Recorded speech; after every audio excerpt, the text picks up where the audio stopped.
Hello, my name's Stephen Jones and welcome to the second of my videos about British Quinoa production right here in Shropshire. So at the minute we're on our farm looking at one of our biggest fields of quinoa. This variety here is Atlas, and this is from the same video that I showed you several weeks ago when the crop was much smaller. The crop at the moment looks really good. We're very happy with it. What we look for at this time of year is plenty of seed heads out across the field. We usually aim to establish about 125 heads per square metre for optimum yield and optimum quality as well. So the crop at the moment is in mid-flower, so it started flowering probably about 5 or 6 days ago. What's really helped us over the past few weeks is that we've had significant amounts of warmth within the air, so that's helped the crop to develop and get to this stage much quicker than it actually did in 2013. The flowering growth stage for us is really important because it's obviously the very first sign that we're going to start forming grains within the heads fairly soon, and from this we're really able to make an estimation of when we think harvest is actually going to be. One of the interesting things we've got this year is we've got a new variety that we're growing in a few plots further away, which is a much earlier flowering variety.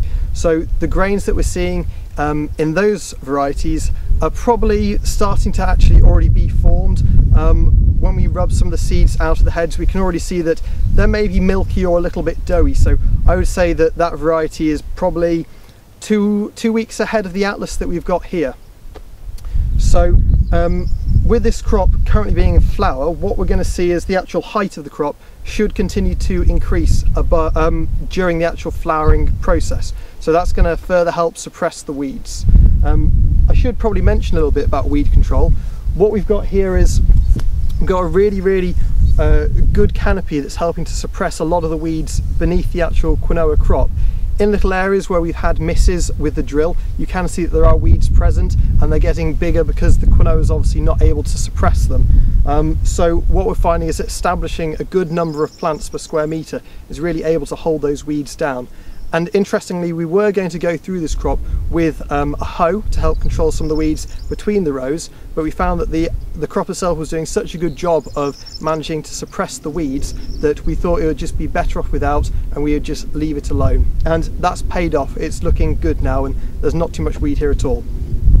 So moving on from flowering, the type of weather that we're going to be looking for is we'd like a little bit of rain now to keep washing the nitrogen into the soil, but from this period on it'd be good if we could have some fairly nice warm dry days. That's going to help the crop continue to develop quite quickly. Also, we want dry weather to help preserve the actual quality of the grains themselves.